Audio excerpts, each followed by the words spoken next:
আগামীকাল এবং পরশু অর্থাৎ সোম এবং মঙ্গলবার এক্ষেত্রে প্রশ্নবুল মামলা সংক্রান্ত ব্যাপারে গুরুত্বপূর্ণ ব্যাপার উঠে আসতে চলেছে। হ্যাঁ, আমরা কেন এটা বলছি পুরো ভিডিওটা দেখলে আপনারা বুঝতে পারবেন। কারণ আপনারা ইতিমধ্যে অবগত আছেন প্রাইমারি প্রশ্নবুল মামলা সেটা বিভিন্ন সালের টেটের জন্য হয়েছে। তো সোমবার দিন যেটা আছে সেটা যেটা ব্যাপার সেটা মহামান্য হাইকোর্ট আছে, এবং মঙ্গলবার দিন যেটা আছে সেটা মহামান্য সুপ্রিম কোর্টে আছে। তো এক এক করে পুরো ব্যাপারটা আপনাদের সামনে শেয়ার করব, যদিও এটা নিয়ে আমরা সংক্ষিপ্ত আগে ভিডিওতে শেয়ার করেছি এবং তার সাথে সোশ্যাল মিডিয়া পেজেও ব্যাপারটা বলেছি। তো এক্ষেত্রে পরপর ব্যাপারটা আপনারা জানতে চলেছেন। অবশ্যই চ্যানেলটিকে সাবস্ক্রাইব করে রাখুন, যারা ফেসবুক থেকে দেখছেন পেজটিকে ফলো করে রাখুন।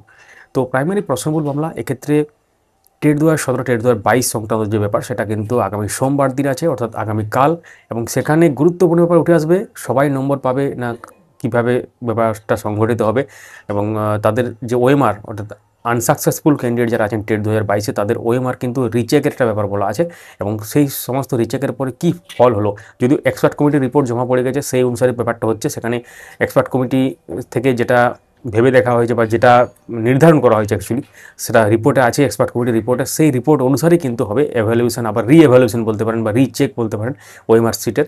অর্থাৎ আনসাকসেসফুল ক্যান্ডিডেট, এখানে কিন্তু সাকসেসফুল ক্যান্ডিডেটদের জন্য চেকের কোনো ব্যাপার নেই, কারণ মামলাটি হয়েছিল আনসাকসেসফুল ক্যান্ডিডেটদের দ্বারা। যদিও শুধু মামলাকারীরা নয়, সবাই পেতে চলেছে হয়তো নম্বর যদি বাড়ে। তো কত নম্বর বাড়বে সেটা সেদিনই বোঝা যাবে, আগামীকালই বোঝা যাবে হয়তো। তো যারা টেট 2022-এর সঙ্গে যুক্ত আছেন অবশ্যই কমেন্টে জানাবেন যে আপনাদের কত নম্বরের জন্য পাস হয়নি। এবং তার সাথে পরের দিন মঙ্গলবার দিন মহামান্য সুপ্রিম কোর্টে যেটা টেট 2014 প্রশ্নবুল মূল মামলা, অর্থাৎ এমএটি 1594 চ্যালেঞ্জ যে মামলাটা, সেটা যেটা মহামান্য সুপ্রিম কোর্টে আছে অ্যাকচুয়ালি, সেটা অ্যাকচুয়ালি এর আগে যে রায় হয়েছিল সবাইকে নম্বর দেওয়ার ব্যাপার ছিল যারা টেটে বসেছিল টেট 2014-তে, বিপুল সংখ্যক ক্যান্ডিডেট, এবং সেখানে পর্ষদ চ্যালেঞ্জ করেছিল, পর্ষদ আলটিমেটলি পরে যুক্ত হয়েছিল এই মামলার সাথে। তো সেই মামলার যে ফাইনাল আউটকাম সেটা সম্ভাবনা আছে আগামী পরশু দিন অর্থাৎ মঙ্গলবার।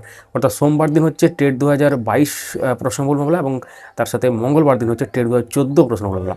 দুটো আলাদা আলাদা কোর্টে থাকলেও, মহামান্য আলাদা আলাদা কোর্টে থাকলেও কিন্তু এক্ষেত্রে দুটো দিন খুবই গুরুত্বপূর্ণ। কারণ টেট 2014 প্রশ্নবুল মূল মামলাটা যেমন ইন সার্ভিসদের জন্য গুরুত্বপূর্ণ, সেমনি চাকরি প্রার্থীদের জন্য গুরুত্বপূর্ণ।